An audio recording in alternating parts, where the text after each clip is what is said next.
What's that? Is this a video that isn't Outlast related? Must be kidding me. Anywho, before we get started, I wanted to ask a question to my fan base. How many of you out there are artists? I asked this question because I've had my new profile picture that was done for me by Christian Alicia for a while now, and I wanted to see if maybe anybody else wanted to do a new profile picture for me. I've asked Christian, but he's been busy lately. Got a lot of stuff going on in his life. Not bad stuff, he's just busy. But if any of you out there are artists, I'm not looking for like fan art or anything. I'm looking for something that I can upload and make my new profile picture. So if there are any of you out there that want to try and do this, you can contact me via Facebook or here on YouTube, and you can let me know, because I am looking for a new profile picture. My hair has changed, my facial hair has changed. I'd like to get a new profile picture, please. So if there are any of you out there that are artists, hit me up. Aside from that, I had quite a few people over my Outlast Palooza asking me if I was going to talk about E3. And I don't particularly care about E3. And you don't either. Let's be real honest. There's nobody out there that goes, I want to sit through those long, boring, dry conferences because I love hearing people talk. You don't give a fuck about E3. You don't care about the conferences. The only thing that you care about is the possibility of some new technology being shown off, which there wasn't a lot of, and game trailers, which is why I asked my friends and my fans to just send me whatever they thought was juicy from E3. And I got quite a few trailers thrown into my inbox, a few that surprised me. So what I'm going to do now is I'm going to do several videos talking about E3 stuff, because you people asked for it and you're going to fucking get it. Anywho, first and foremost, because you obviously can't see the title of the video, it's not like it's already spoiled, it's not like you know what I'm going to talk about. The Evil Within 2 has been announced. And I just want to say, that trailer is fucking amazing. I really enjoy when it's a lot of it's pre-rendered, but there is gameplay thrown throughout. I really enjoy when they just give us a taste of gameplay, a hint of gameplay, which there's some things I'll have to bitch about for E3, which I'm going to do a whole video just ranting because you guys love that shit. But giving us a little bit of gameplay is always a good thing.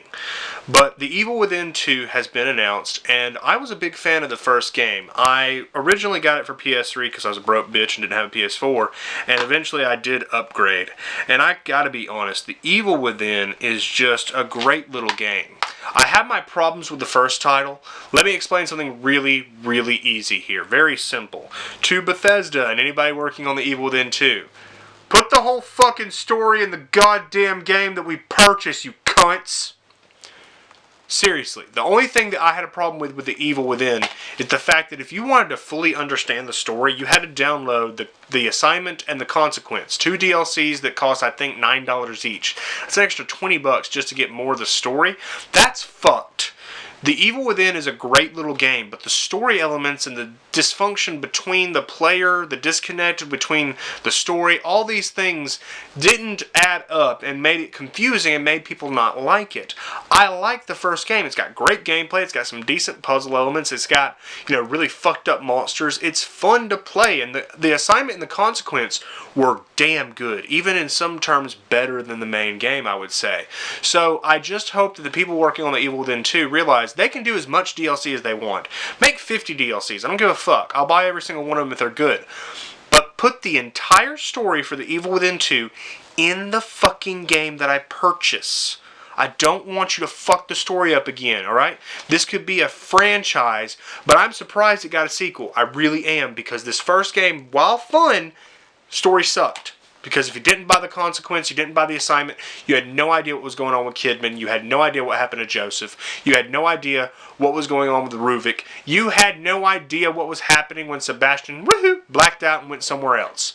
And I liked that they fleshed that out in DLC, but I wish that had been in the main game. Also, if you haven't played The Evil Within, get The Evil Within, get the first 2 DLCs, and avoid the Butcher entirely, because it's fucking dog shit. I hate that DLC.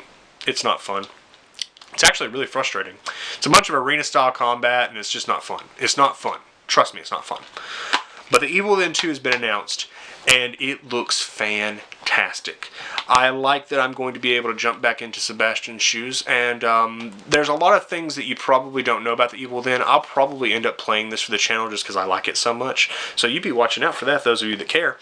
But the thing I liked about Sebastian was that he was a very complex man. There is, of course, Shinji Mikami's handwriting all over this game because there's notes, there's letters, there's things to find that flesh out Sebastian's past and his family. And they're going to be expanding upon that in The Evil Within 2. Apparently the organization knows where his daughter is. And there's a lot of different things shown off in the trailer. There's obviously monsters galore. There's going to be a lot more of these nightmare entities that I'm sure are bosses and are going to be really fun to fight. But there's a few key things about the trailer that I'm curious about. Number one, is Kidman returning? Is she going to be in this game? She's obviously talking to Sebastian in the trailer, so is she present? Number two, who is the black man in the, I want to say, priestly garb with the cane? Who is this guy? Is he an antagonist? Is he the new Ruvik? Who is this fella? And of course, there's Sebastian's daughter, which a lot of the imagery in the trailer with her burning really fucks with me. Again, I gotta be honest, I don't like seeing kids get hurt in fiction and media. I don't like seeing kids get hurt in real life. I don't like seeing children and women hurt, and it bothers me, and the idea of her burning alive, a lot like Ruvik's sister, fucks with me too. Also, I'm pretty sure that she'll be returning too, because in the trailer she grabs Sebastian. But The Evil Within 2 looks really amazing. The trailer is fantastic. If you haven't seen the trailer, I'll try to remember to put it in the fucking description so you guys can check it out. But yeah, I'm stoked. I really enjoyed this first game. It's a great fucking game. It just had problems with the story. If you haven't played The Evil Within, you need to play The Evil Within. This is going out to my friends and my fans. Dude, play The Evil Within. Trust me. And make sure to get the DLC. I know that that's probably going to irritate you, but you're not going to understand the story if you don't get the DLC. Also, be sure to play the DLC after you play the main game. Trust me. And be careful, because the DLC is hard. There's a lot of stealth elements in the DLC that I like. You play, for most of it, with Kidman not even having a weapon, which was very interesting, but a little bit frustrating. And if I do a Let's Play, I'll go over that. But overall, I'm excited for The Evil Within 2, and you should be as well. And I don't know how long that's going to record. Oh, that's just perfect. We got 33 seconds left. So I'm going to let you enjoy my beautiful face. No, I'm just fucking with you. Anywho, drop me a thumb up, drop me a thumb down. And are you excited for The Evil Within 2? Because I sure am.